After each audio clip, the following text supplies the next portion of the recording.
के भूखे भगवन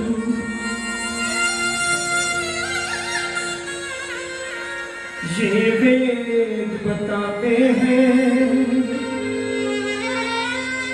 जब भक्त पुकारे प्रेम से प्रभु दौड़े आते हैं, प्रभु दौड़े आते हैं।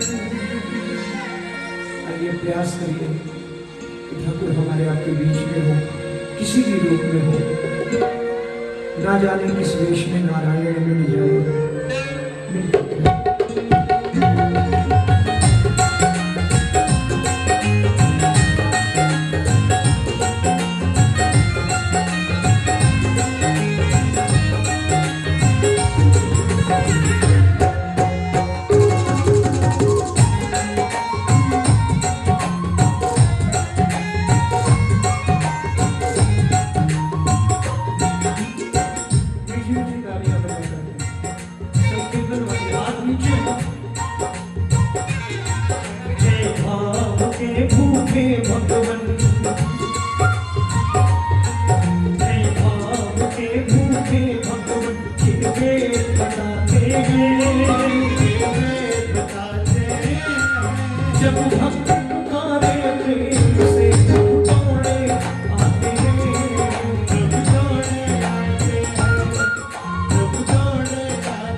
लोग कहेंगे कि हमने तो भोग लगाया, हमने तो 56 भोग जिमाया, हमने तो भोग लगाया, हमने 56 भोग जिमाया, फिर भी ठाकुर भूखा क्यों? वर्षों से भूखा है। ये मैं नहीं कह रहा, मेरे मोरमुकुट वंशी वाले ने जब विद्रोही के केले के छिलके खाए, विदुर जी के मेवे के लड्डू को कह दिया कि मुझमें ये स्वाद नहीं आया जो काकी के छिलकों में था, तो विदुर जी रोने लगे कि कोई भूल हो गई। तो मेरे मोरमुकुट वंशी वाले ने कहा, नहीं काका, आपसे भूल नहीं हुई, मेरी फितरत ही कुछ ऐसी है, मेरी आदत ही कुछ ऐसी है। मैंने इन युगों में, दिनों में नहीं, युगों में, मैंने इन युगों में अभी तक दो बार पेट भर के खाया है। त्रेता में जब शबरी ने जूठे बेर खिलाए थे तब मैंने जी भर खाए थे। आज मेरी काकी ने केले के छिलके खिलाए हैं तब मेरा पेट भरा है, मैंने जी भर के खाया है। जिस ठाकुर की ऐसी भावना हो, सोचिए वो कितने वर्षों से भूखा होगा कि कर्मा, धन्ना और सुदामा के बाद कोई मिला ही नहीं जो ठाकुर को झुका सके। आओ इस भाव के साथ बैठो कि वो ठाकुर भी आज जी भर के खा के जाए। कहिए मेरे साथ, भिलनी के बेरों की खातिर फिर भटक रहे श्री राम, भक्त सुदामा के तंदुल फिर खोज रहे घनश्याम। भक्त सुदामा के तंदुल फिर खोज रहे घनश्याम। भक्तों से मिलने का ही रहता प्रभु को भारी चाव, जब भक्त पुकारे प्रेम से प्रभु आते मंगे पाँव। जब भक्त पुकारे प्रेम से प्रभु आते मंगे पाँव। ये बात कान बांध के ले जाइए। प्रभु अपने भोले भक्तों का, प्रभु अपने भोले भक्तों का सम्मान बढ़ाते हैं, सम्मान बढ़ाते हैं। जब भक्त पुकारे प्रेम से प्रभु दौड़े आते हैं, दौड़े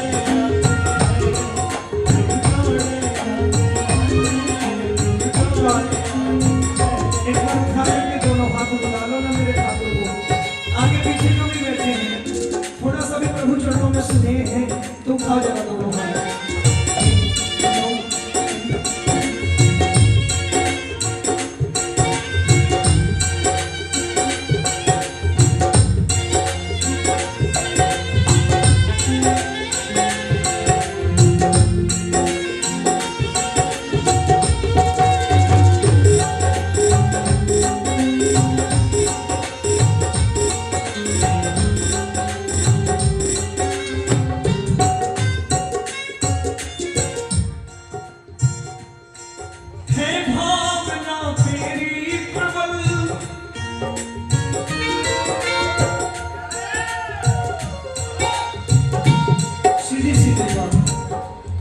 साच कहो सुन ले हो सब है, जिन प्रेम किया तिन ही प्रभु पाया।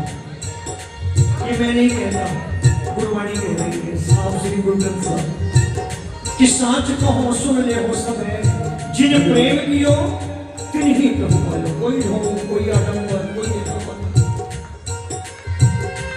हमारे ग्रंथ बता रहे हैं कि जिन्होंने प्रेम किया, मीरा, राधा, कर्मा, नरसी, धन्ना, उन्होंने दिखावे नहीं किए। जिन्हें प्रेम कियो तिन्हि प्रभु पायो। है भावना तेरी प्रबल तो क्यों घबराता है, प्रेम हमको शाम के नजदीक लाता है। प्रेम हमको शाम के नजदीक लाता है। नरसी सिंह श्रद्धा अगर मेरा सी भक्ति हो, कर्मा के धीरज के जैसी दर हमें शक्ति हो। कर्मा के धीरज के जैसी दर हमें शक्ति हो। कहता रोनी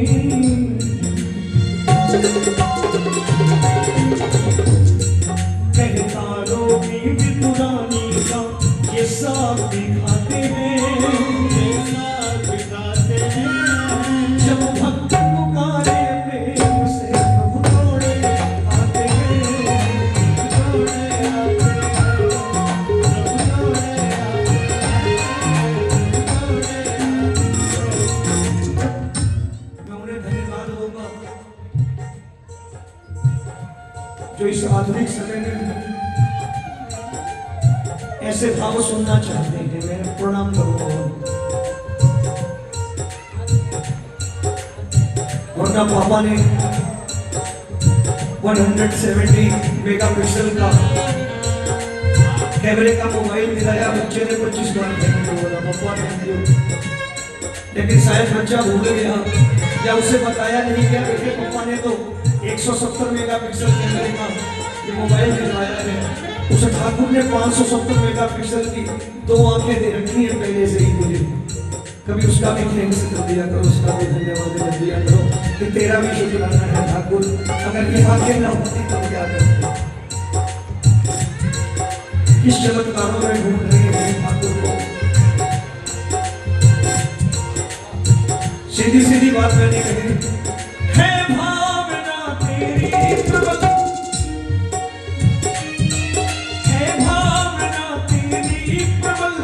तो क्यों घबराता है। प्रेम हमको शाम के नजदीक लाता है, प्रेम हमको शाम के नजदीक लाता है। नरसी सी हो श्रद्धा अगर मीरा सी भक्ति हो, कर्मा के धीरज के जैसी कलम में शक्ति हो।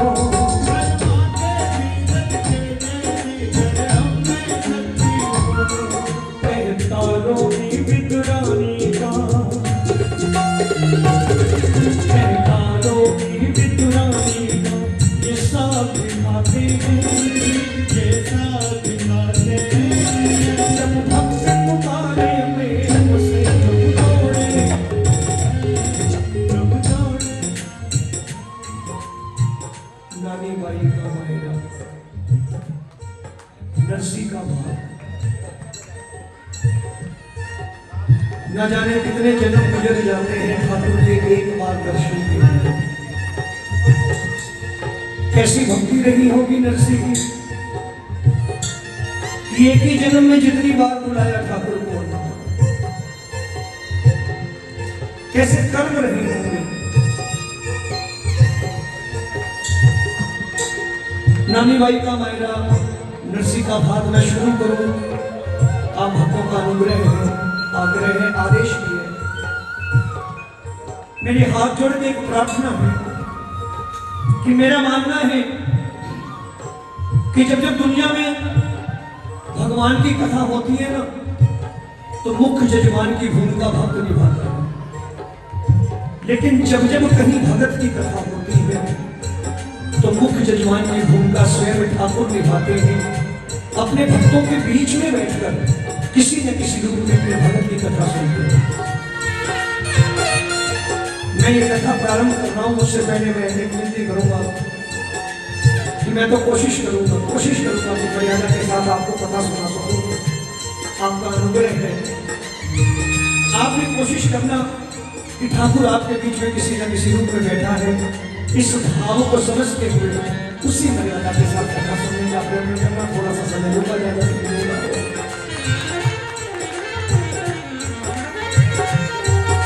भोजन तो रोज होता है, रिश्तेदार हो जाते हैं, ये कभी कभी होता है। और ये सोच के रखिए कि जिस मेहमान को हमने बड़े आदर सत्कार से बुलाया था, घर बुला के उसे वक्त ना दे, समय ना दे, तो दोबारा आने में रुचित था। तो ये सोच के बैठना, वो भी मेहमान ऐसा है जिसे हमने सबसे पहले बुलाया और उसके कारण से सबको बुलाया। तो बाकी लोगों को मैं नहीं कहूंगा, लेकिन पारिवारिक जिम्मेदारी जरूर बनती है। जिस परिवार ने ठाकुर की जोत जगाई है, उनकी ये जिम्मेदारी बनती है कि जिस मेहमान को, जिस मुख्य मेहमान को उन्होंने पहले बुलाया है, उसके लिए वक्त जरूर थोड़ा सा दें। बाकी मेहमानों को आते रहेंगे, जाते रहेंगे, सबको समय दे दिया हो मिल करके। मैं नानी बाई का मायरा शुरू करूँ।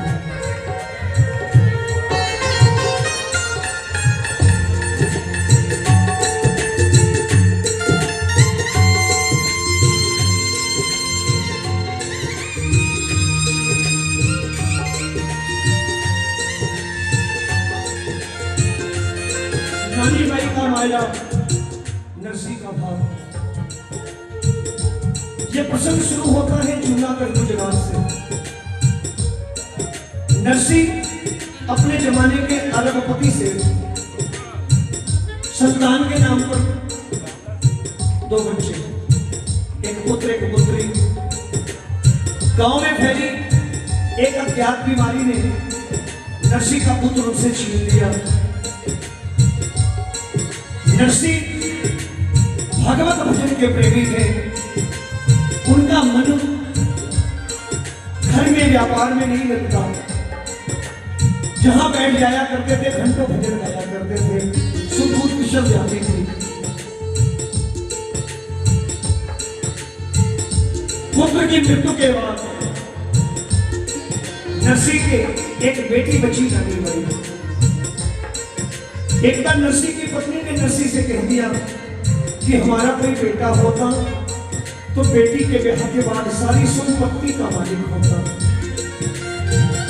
अगर हमारा कोई पुत्र होता तो बेटी के ब्याह के बाद सारी संपत्ति का मालिक होता। नरसी ने कहा, बावड़ी घबराती क्यों है, मेरा एक बेटा है। पत्नी चौंक पड़ी। नरसी ने कहा, कोई दूसरा नहीं है, घबरा मत, वो मोर मुकुट बंसी वाला मेरे बेटे के जैसा है। वो मोर मुकुट बंसी वाला मेरे बेटे के जैसा है। जिस रिश्ते को नरसी ने जितनी ईमानदारी से निभाया, मेरे ठाकुर ने उससे अधिक ईमानदारी से निभाने का प्रयत्न किया। सुनिए, कहते हैं नरसी ने जिस दिन अपनी बेटी नानी बाई का ब्याह किया, बेटी के ब्याह के बाद ये निश्चय कर लिया कि आज से मेरी सारी संपत्ति का मालिक मेरा पुत्र मुरली वाला है। और पुत्री के विवाह के बाद जिम्मेदारी से मुक्त होने के बाद नरसी ने अपनी दौलत की एक पाई मोर मुकुट बंसी वाले के नाम से 3 दुखियों जरूरतमंद गरीबों में बांट दी। एक समय ऐसा भी आया, खाने के लिए 2 वक्त की रोटी भी नहीं बची। व्यवसाय में मन लगता नहीं था। भजन कीर्तन किया करते थे, गांव में जो कुछ भी मिल जाता खाकर गुजारा करते थे। कुछ समय बीता, पत्नी का भी देहांत हो गया। नरसी ने सोचा शायद ठाकुर उनसे और जिम्मेदारी के साथ अपनी सेवा लेना चाहता है। देखिए, जो पॉजिटिव सोचते हैं वैसे ही सोचते हैं, संत ऐसे ही सोचते हैं कि तेरा तुझको अर्पण क्या लगे मेरा।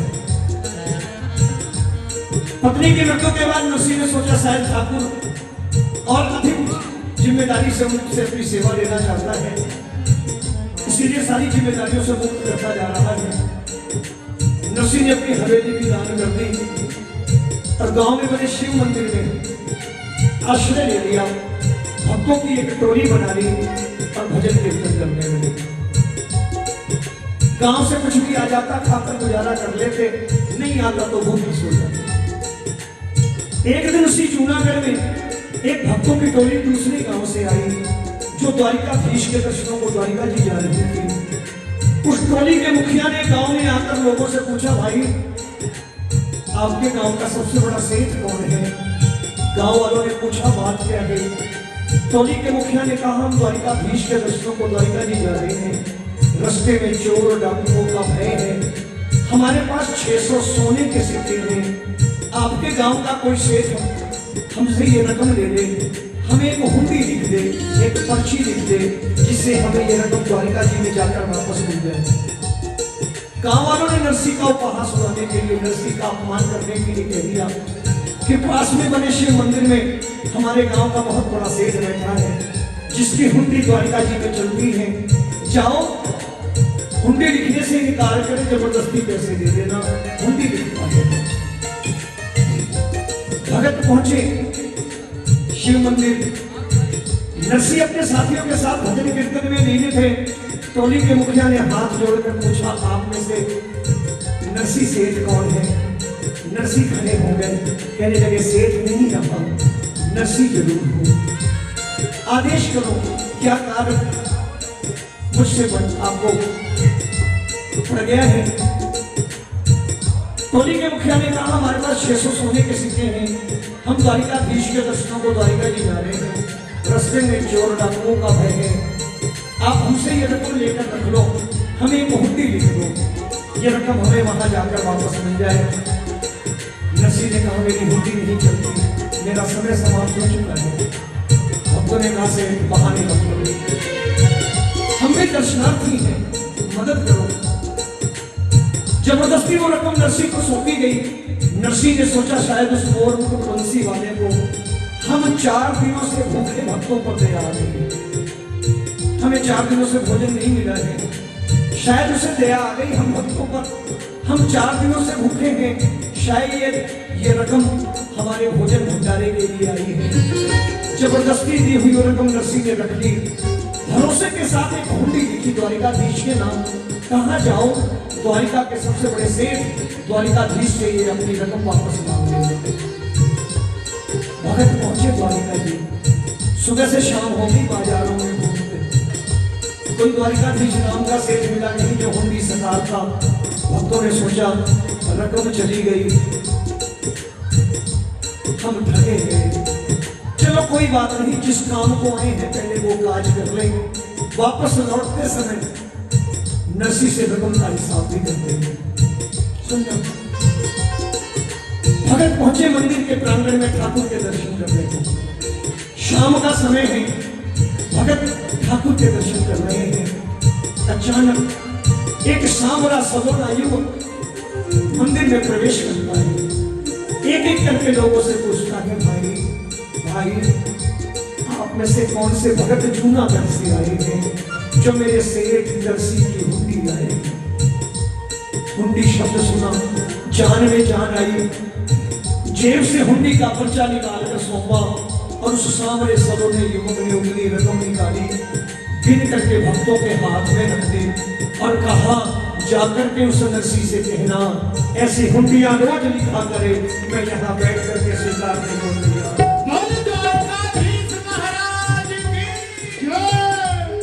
ऐसी हुंडियां रोज लिखे, मैं यहाँ सकारने को तैयार हूं। उसी नरसिंह की बेटी नानी और नानी बाई के ससुराल में नानी बाई की बेटी सुलक्षणा का ब्याह। नानी के ससुराल वालों ने कहा री नानी तेरा बाप भिखारी है और तेरा तो कोई भाई भी नहीं जो तेरा भाग भरे, हम तेरे भिखारी बाप के पास शादी का निमंत्रण नहीं भेजेंगे।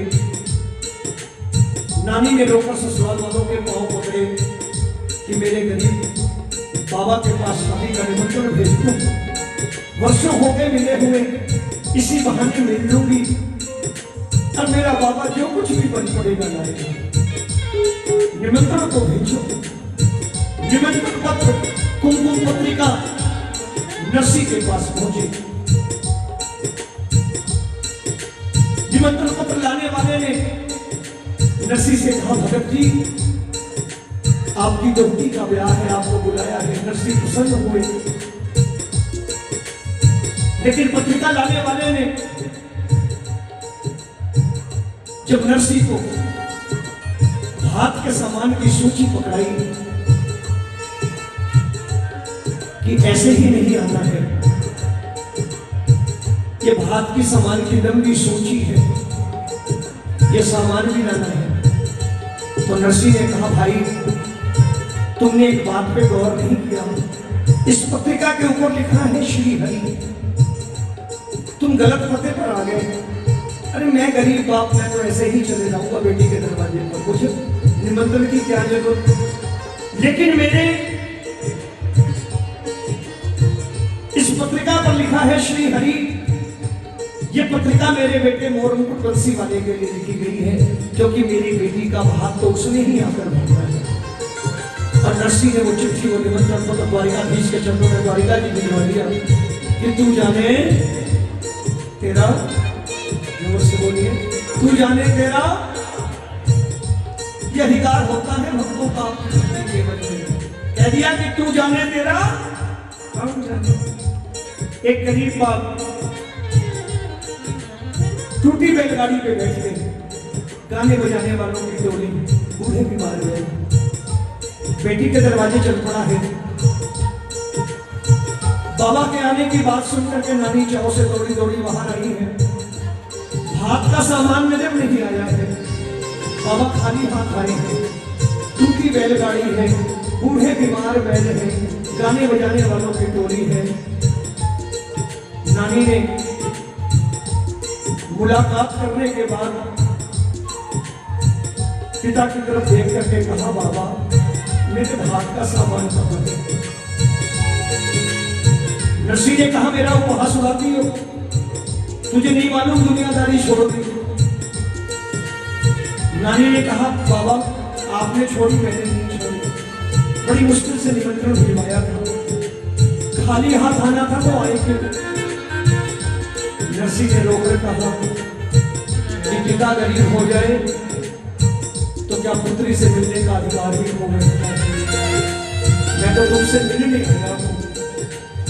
नानी रो रही है, नरसी दिलासा हो रही है। ये भरोसा नरसी का है, ये विश्वास नरसी का है। आओ समर्पित कर रहा हूं।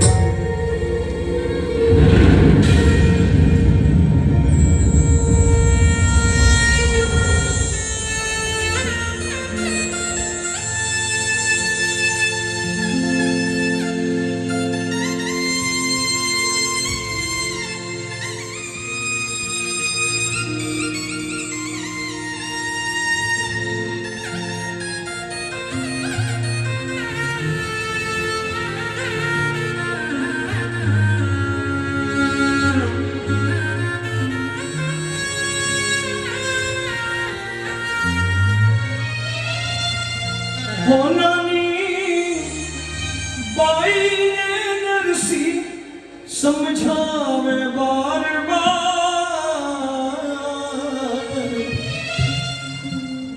हो नानी बाई ने नरसी समझावे बार बार। सावन वीरो ल्यासी मायरो, ओ बेटी तेरो सावल वीरो ल्यासी मायरो, हो भाई तेरो सावल वीरो ल्यासी मायरो।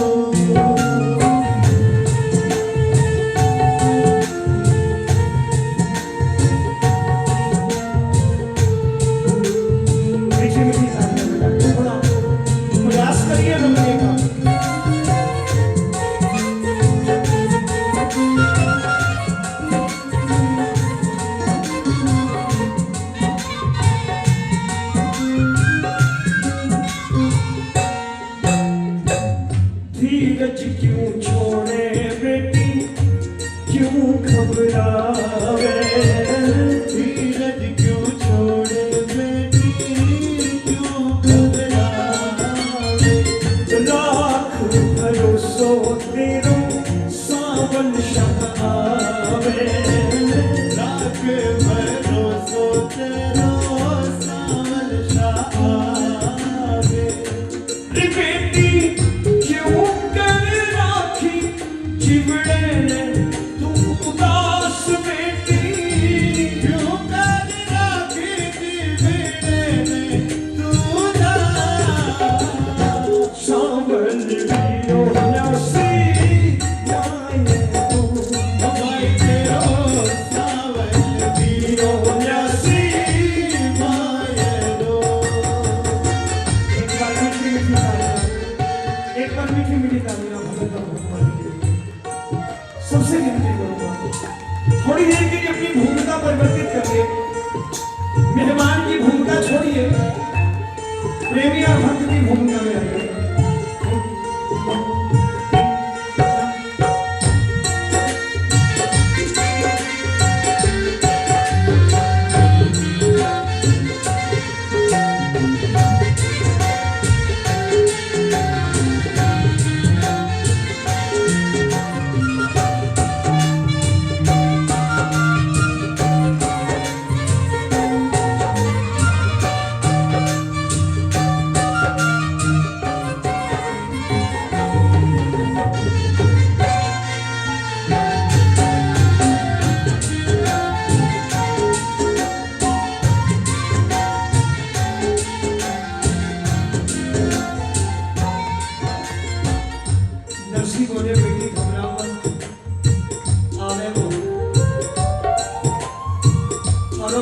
मैं वो,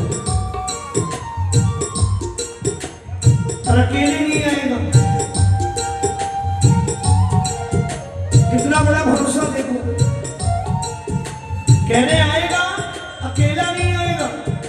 सुन बेटी, तेरी भौजाई भामा रुकमण भी आसी, तेरी भौजाई भामा रुकमण भी आसी, जो कुछ लिखवाई चीज़ां सगली वो न्यासी, जो कुछ लिखवाई जीजा सगली वो प्यासी।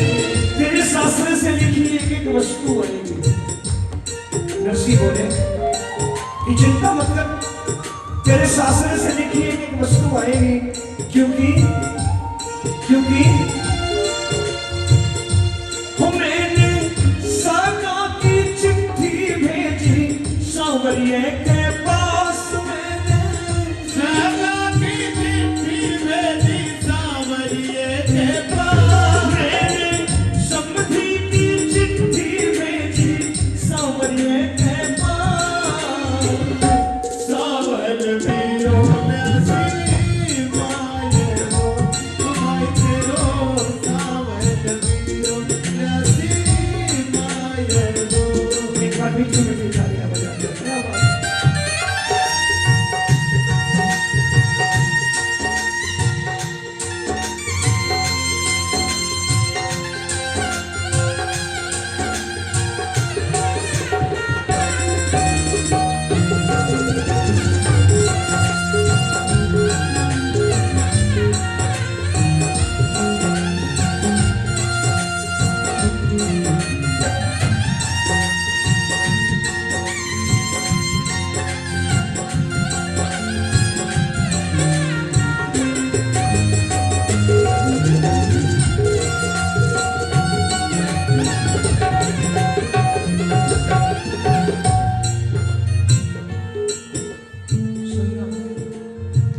ये भरोसा नरसी का है।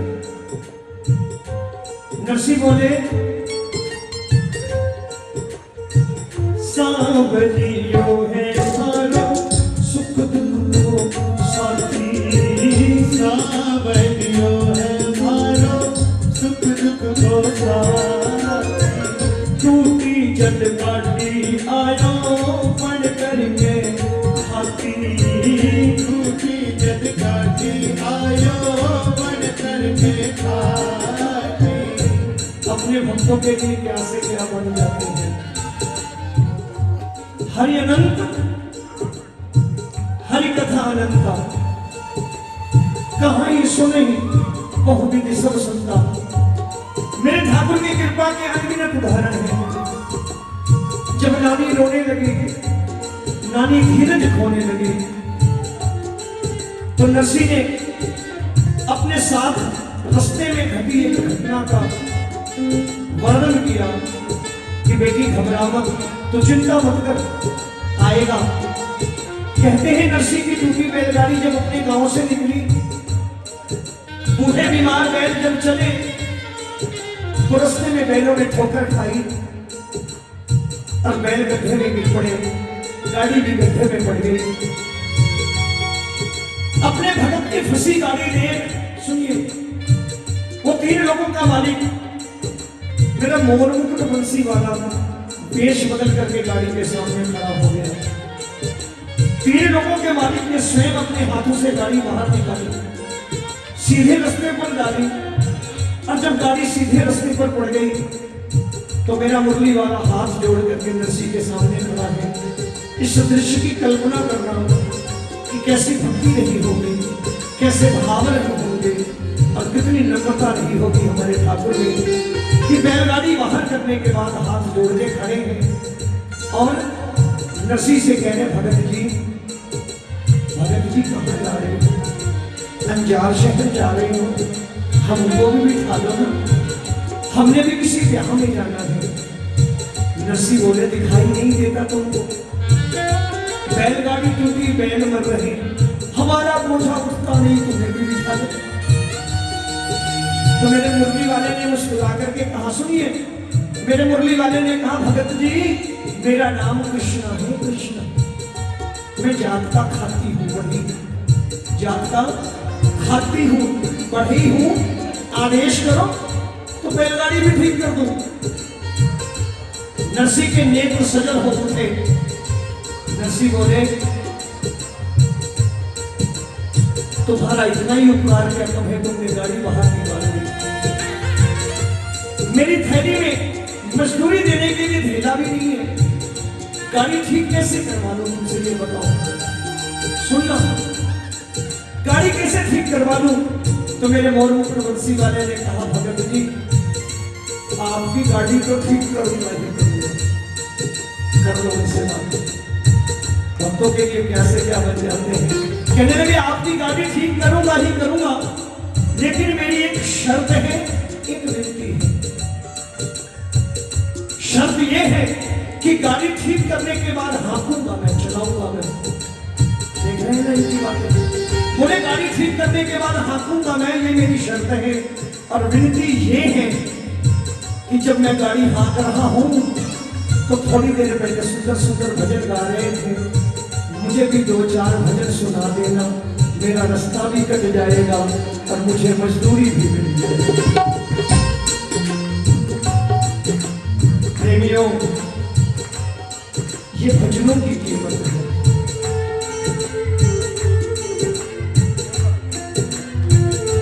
जो यहाँ बैठे सुन रहे हैं, मैं प्रणाम करता हूं। ये भजनों की अहमियत है। भजन मनोरंजन नहीं, भजन औपचारिकता नहीं।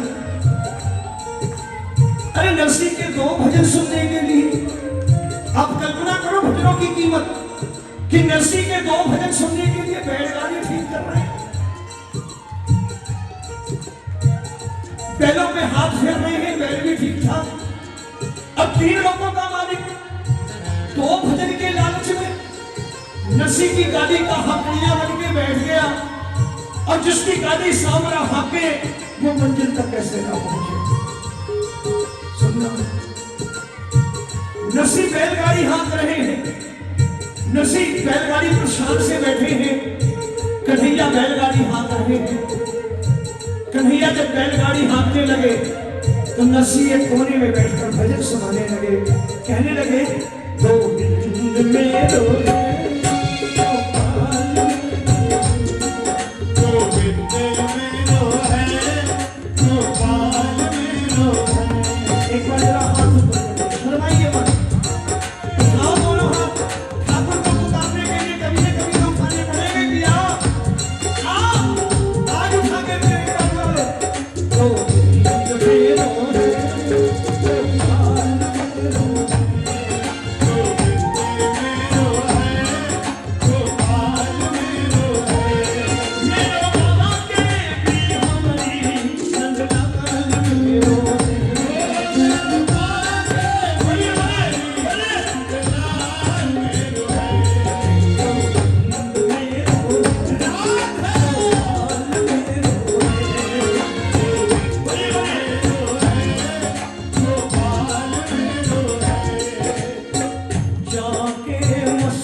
नानी बाई बहन धर्म की मन्ना धर्म निभाना सर अंजार से जाना है। नरसिंह ने सोचा कौन है, थोड़ी देर पहले तो कुछ और परिचय दे रहा कि मैं जानता खाती हूँ, बैलगाड़ी ठीक करो करवा लो, और अब कहता है मैं नानी का भाई। आखिर है कौन? जब गानों में शब्द पड़े नानी बाई बहन धर्म की मन्ना धर्म निभाना सर, नरसिंह ने चौंक करके आंखें खोल दी कि कौन है ये। नरसिंह ने जब आंखें खोली तो देखते क्या है, बैलगाड़ी अंजार शहर के भीतर खड़ी है, नानी के दरवाजे पर हथकड़ियां गायब है। गाड़ी का हथकड़ियां बोल वृंदावन हरी लाल की जय, हथकड़ियां गायब है। नरसिंह ने अपनी बेटी से कहा बेटी ऐसा ही कुछ होता है मेरे साथ, अब तक तो साथ में था, यही कहीं होगा आता होगा तो चिंता मत कर। क्यों? सांवरियो है भारो सुख दुख को साथी, सांवरियो है भारो सुख दुख को साथी, टूटी जब गाड़ी आयो बन करके पति, टूटी जब गाड़ी आयो बन करके पाती, हो आवे मौके पे आयो। नरसिंह वे आवे मौके पे आजो जो कोई अपनो खास आवे, मौके पे आजो जो कोई अपनो खास, सांवरियो नरसिंह माये सांवरियो नरसिंह माये। आप लोग बोर तो नहीं हो रहे? सच्ची मुच्ची पूरा करो, हाथ ऊपर करके आशीर्वाद दो दोनों। एक बार दोनों हाथ ऊपर करके मुझे दे, उस बच्चे को आशीर्वाद दो जिसके जन्म पे आप आया है, जरा हाथ ऊपर करके एक जयकारा दो। बोले श्याम प्यारे की, बोले कृष्ण कन्हैया लाल की जय।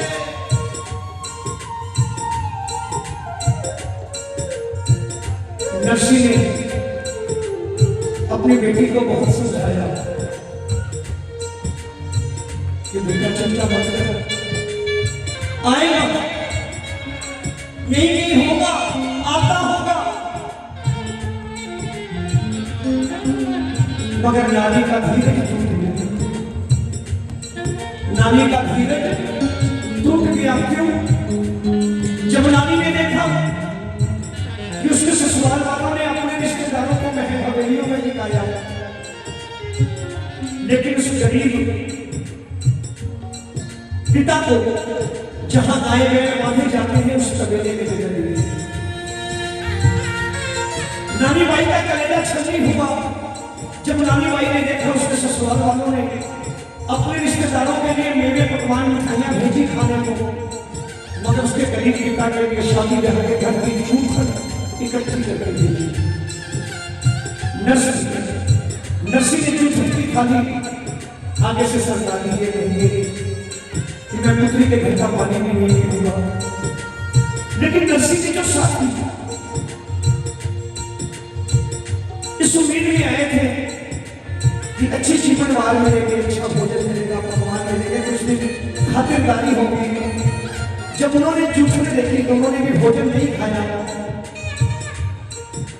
और नरसिंह के पीहर के लोग जो नरसिंह नानी के पीहर के लोग जो नरसिंह के साथ आए थे वो गांव में भोजन की भिक्षा मांगने लगे। अपने पीहर के लोगों को गांव में भीख मांगना देख नानी का कलेजा छल गया।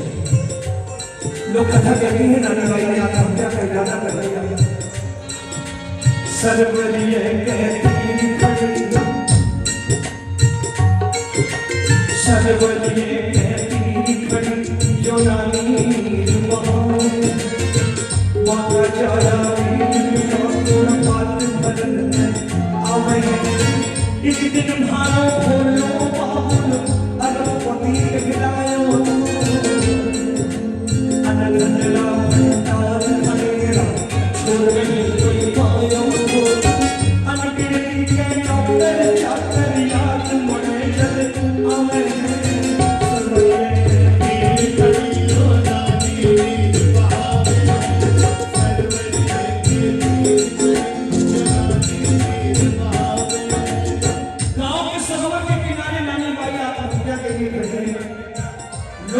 कहती है कि नरसिंह ने भगवान का दामन में भी नहीं छोड़ा है। यही तो संतों की परिभाषा है। न सुख में गिराते हैं न दुख में घबराते हैं। बेटी आत्महत्या के लिए खड़ी है, लेकिन नरसिंह ने भगवान का दामन छोड़ा नहीं है। तबेले में थोड़ी जगह साफ कर रखी है, लड्डू गोपाल सामने है और नरसिंह भगत भजन में लीन है। अभी भी अर्जी लगा रहे हैं, कह रहे हैं ओची होगी चाची हमारा सावरिया, ओची होगी चाची हमारा सावरिया, ओची होगी थारी नटवर नागरिया, ओची होगी थारी नटवर नागरिया, हरि नामी हरि नामी हरि नामी वाई रो हाथ धरने आवाजी सावरा, हरि नामी वाई रो हाथ धरने आवाजी सावरा, नरसिंह ने काले मारो, नरसिंह ने काले मारो आसरा,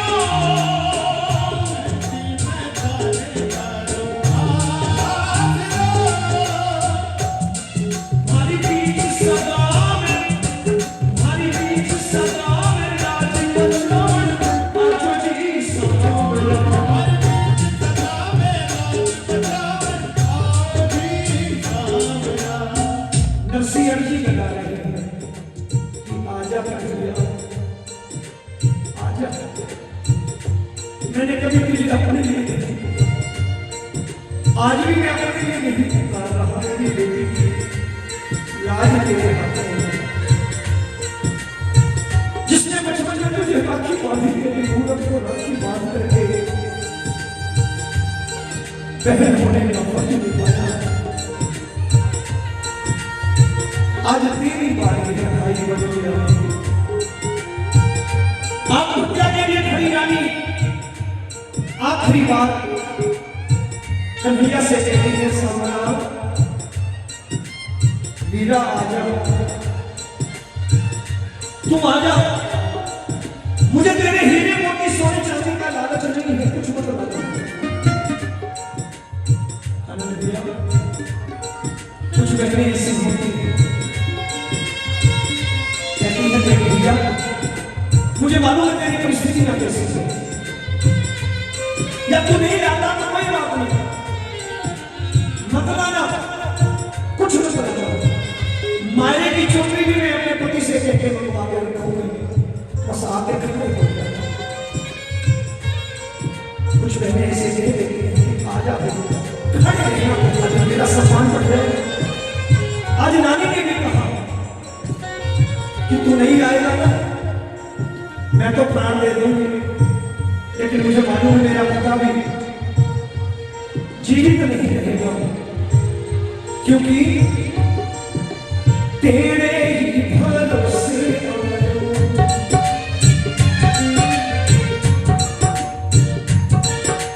तेरे ही भरोसे आयो सावरिया,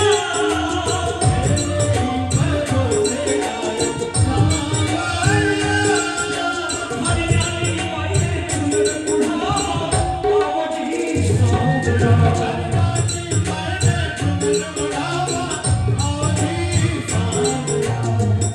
जितने प्रेमी बैठे हैं, जिन्हें थोड़ा भी मोर तुलसी वाले से प्रेम है, हाथ नीचे ही रखना, लेकिन तालियां बजा के जीवना जरूर चलाना और गाना। दीनानाथ दयालु तुम्हारा नाम है,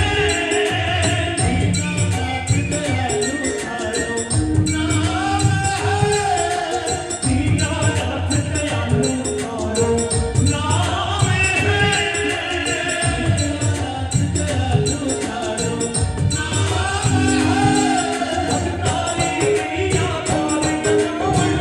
आजो जी सावरा।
नरसी की करोड़कार मोर मुकुट बंसी वाले के कानों पर भी आत्महत्या के लिए खड़ी नानी गांव के भीतर आने वाले रास्ते पर नजर पड़ती है। बैलगाड़ियों पर बैलगाड़ियां आ रही हैं, नई बैलगाड़ियां, सभी बैलगाड़ियों के सामान लगा हुआ है। गांव में कभी इतनी बैलगाड़ियां एक साथ नहीं दिखी, वो भी नहीं। नानी ने सोचा कौन आ गया, कभी ऐसा दृश्य देखा नहीं, कहीं मेरे पिता की बात सच तो नहीं हो गई। ढूंढते को तरीके का सफर, नानी बाई ने थोड़ी देर के लिए आत्महत्या का इरादा डाल दिया। गांव के भीतर पहुंची, किसी गांव वाले से पूछा, बाबा बाबा ये बैलगाड़ियां किसकी है, गांव में कौन आया है? गांव वाले ने कहा, बेटी एक बहुत बड़ा शेर आया है। सुनना, एक बहुत बड़ा शेर आया है, अपना नाम समलिया शेर बदलाता है। बोल समलिया सेठ की अकेला नहीं, नाम समलिया सेठ और सुंदर सी दो सेठानियां साथ में। सुंदर दो सेठानियां भी हैं। गांव वाले ने कहा, लेकिन बेटी एक बात समझ में नहीं आई, इतना बड़ा शेर, कहीं से लगी दो सुंदर सेठानियां साथ, और मुझसे कहता था, सुनिएगा, मुझसे कहता था कि मैं तो नरसी का पुराना मुनीम हूँ, नौकर हूँ। किसी जमाने में अपने सेठ नरसी की नौकरी करता था, उसके बही खाते लिखा करता था। उस जमाने में मेरे सेठ की एक हुंडी मुझ पर बकाया रह गई थी। आज उसी हुंडी की रकम के बदले भात का सामान लाया हूँ, क्योंकि मेरे सेठ की बेटी के घर बेटी का ब्याह है।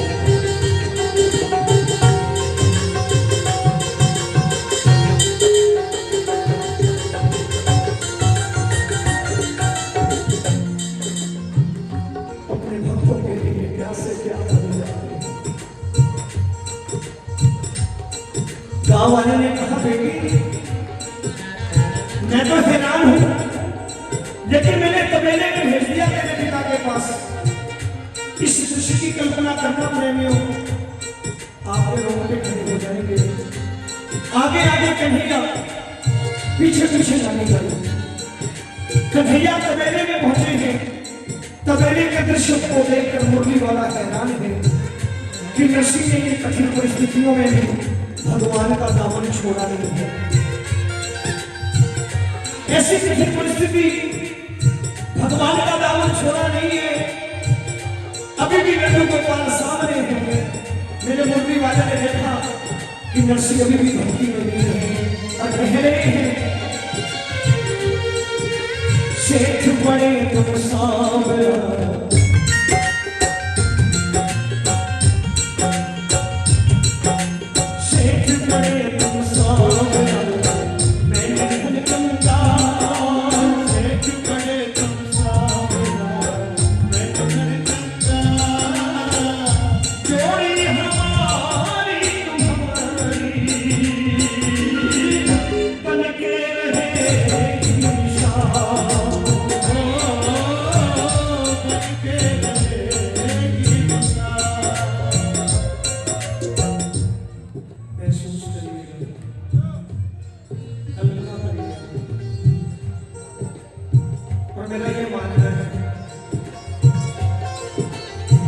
मेरे ठाकुर की महिमा को सुनाने के लिए हमें झूठे किस्से पढ़ाने के लिए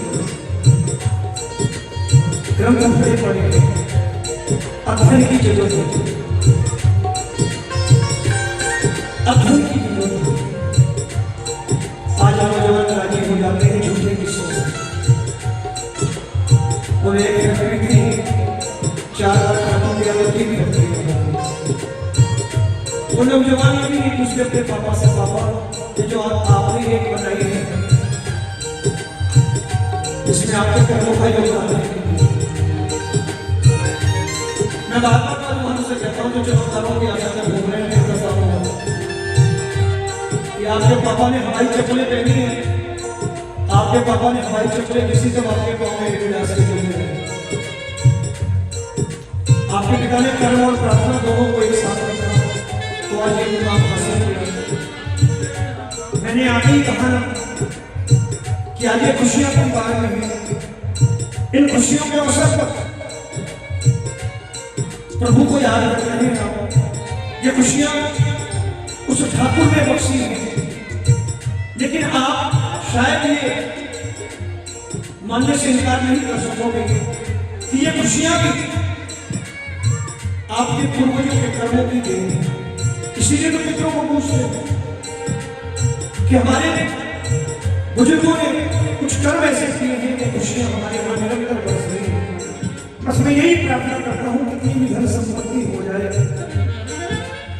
एक कोशिश करता हूँ जैसे आपके बुजुर्गों ने आपके लिए बोला है, प्रयास करना आप अपने बच्चों के लिए बोकर जाना, सिर्फ धन संपत्ति नहीं देके जाना, थोड़े से संस्कार जरूर लेके जाना, उस ठाकुर की ओर जरूर लेकर के जाना, खुशियां उनकी भी छोड़ी गई। आज जो बालक पैदा हुआ वो आज की खुशियां नहीं देख पाएगा, लेकिन अगर आपने उसके लिए खुशी बोई है तो जब बड़ा होगा तो वो भी कहेगा मेरे बुजुर्गों ने मेरे लिए खुशियां बोई थी और हम नहीं पाए। तो मैं बार बार कहता हूं कि आयोजन कोई भी हो, मेरे ठाकुर का कथा करकर सत्संग औपचारिकता बनकर रहा। ये महलों में नहीं गया मुझे, ये वही गया जहां इसे प्रेम मिला। कुछ देना मत देना, लेकिन प्रेम से समझो, सम्मान से मत जोड़ो। एक छोटे से मेहमान को रिस्पेक्ट देते हो कि दोबारा बुलाने पर आएगा, बस इसी भाव से